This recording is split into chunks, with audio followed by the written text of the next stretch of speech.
Hello everyone. So today we're going to go ahead and take a look at College Kickstart. So if you have any questions regarding your account or accessing your account, please feel free to contact your college counselor, or please contact Mr. Ayala. He will be glad to help you. So today we're going to go ahead and begin by plugging in a few items into our College Kickstart. So first and foremost, we have our SAT and ACT and GPA that we need to take care of. So I have plugged in for you some examples here. I have a 650 for reading and writing, and for math I have a 600. For ACT I have a 30, and for GPA I have a 4.0. Also, you want to go ahead and list your list of schools that you have interest in at the current moment. And currently I have Emory, I have Rice, University of Alabama, Stanford, University of Houston, New York University, and University of California at Berkeley. So once we've made our selections, you can always change those or add more, and you just simply search your school by the name of the school here. I'm going to go ahead and add Tulane for the sake of demonstration. Okay. So we can see that I've added Tulane. Okay, now we've plugged in all our values here, and we can go ahead and run Kickstart. So moving on to this next page, I see here that we've been graded. We've been given a score based on our selection of schools, and this is all calculated by our GPA, our standardized test scores, and we have been given a C. Okay, it says here we need to add 2 targets and start shedding some unlikelies.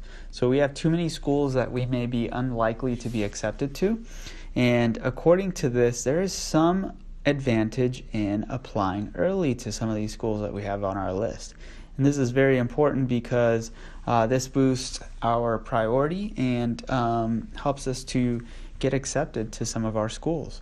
We have also been given an action plan, and it says here, apply to all schools on your list in a single wave. Though we found early notification opportunities for you at UAB, Houston, Engineering, and Tulane, you won't hear back from them before your other applications are due.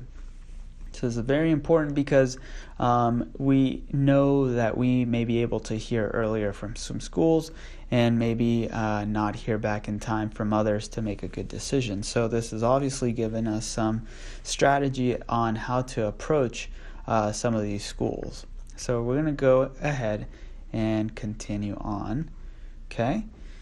So what we can do is go ahead and start analyzing our selection. So we need to add 2 more targets and get rid of some of these unlikely. So pretty much get rid of 1. Okay, so let's find targets. We're going to need 2 of these, and based on our current criteria as that satisfies a target school, it brings up a list of schools that are available. Now you can get more specific with this and play around with it a little bit more, and if you're looking for a school that's maybe smaller, more with higher instructor to student ratios, you can go and do that. You can go medium or large, it just based on your preference. If you're looking for something more rural, suburban, or urban, that is there in the Midwest, mountains, closer to the Pacific, and so on and so forth. And you can also get a little bit more creative, schools that have early action, no extra essay, high grad rates, small classes. So then size, meaning size of the school. So also we're looking here at grant merit aid, low debt, low net cost, and meets full need. So let's go ahead and make a selection. We're going to go ahead and add some of these schools to our list. We need more targets, so let's go ahead and add more targets, and let's see how that impacts our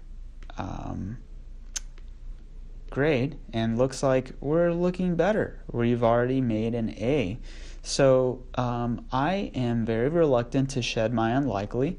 An A is a very good grade, but let's see what happens if I shed that unlikely.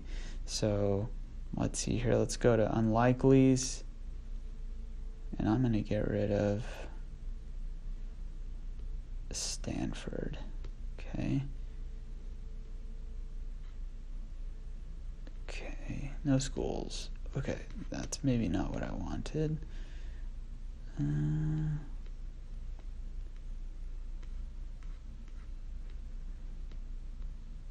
So we're going to go back and add more schools. And these are likely, so it's going to change our grade a bit. I actually meant to remove those schools, but for the sake of demonstration, I'm going to add different schools so you can see what happens to my list here.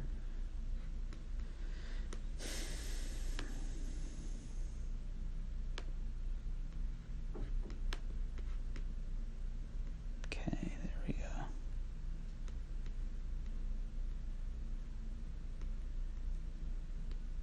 All right, run Kickstart. Okay, so again, my list has changed, and for the sake of demonstration, we need to prune some likelies, add 3 targets, and add 2 reaches. So let's go ahead and go through that one more time. Okay, and let's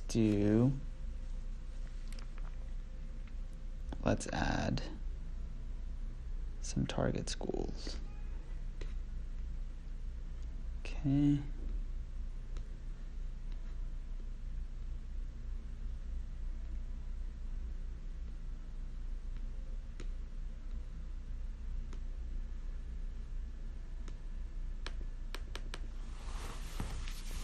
I apologize, my internet is a bit slow in loading, so it looks like it's populated these sections here.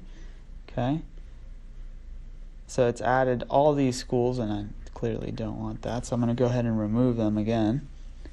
Okay, give this a second.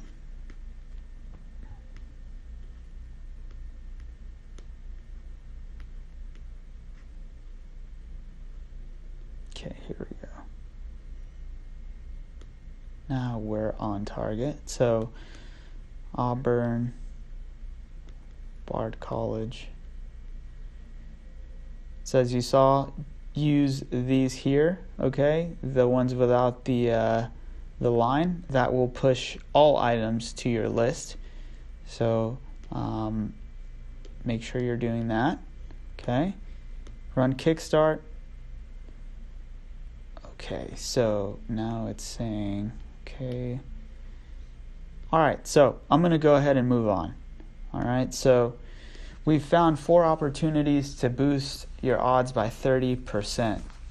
All right, so it says our approach takes into consideration the order of your list, the early admission options offered by each school, and the degree to which you are committed to your top 2 schools. We also look for non-binding opportunities further down your list to improve your overall admission odds. Note, because early admission rarely makes weak applicants more competitive, we exclude all unlikelies from consideration. So, now we have laid out a recommended strategy. So, we're going to apply to ACU, early action, and there's a boost there. Okay, Adelphi, admit rate is about 73%, no boost reported there. So basically the advantage of this from Navient is that it's kept up to date every year. It's updated and kept current, versus Navient takes at least 2 to 3 years to update. They don't run their updates as often as they should. And so this is one very good tool to keep you posted on some of the analytics and information that schools offer. So let's go ahead and move on. So it says here, take full advantage of early notification by applying in 2 waves. This approach may help you avoid 3 applications and $150 in fees. So this can really help us save some money and also apply smart and avoid wasting money on applications that maybe we can wait on per se. So do it in waves like they have listed here. Okay. So, and also there's more information down here. It says wave 2 should be driven by early notification results. If there's good news from ACU, then congratulations, you're done. If there's good news from Adelphi, then congrats again, because you're either done or simply need to wait on ACU for their deferred decision. So based on these examples can help you make good decisions and avoid wasting time and wasting money. All right, so we're going to move on. All right, and here we have a list check and a summary of everything that we've gone through, from our letter grade to our advantages in early admission to an action plan laid out. All right, so that's pretty much it. That's going to wrap it up for us here at College Kickstart. If you have any questions, please feel free to reach out to your college counselor. And if you cannot log in, please email your college counselor or Mr. Ayala. And one more item here on the list before we take off. We have all our schools here, and we can see that we have some statistics that are very important in deciding where we will go next: merit-based aid, need-based aid, and affordability, along with applicant admission and enrollment mix, along with admit rates. So anyway, we hope that you enjoy using College Kickstart, and if you have any other questions, please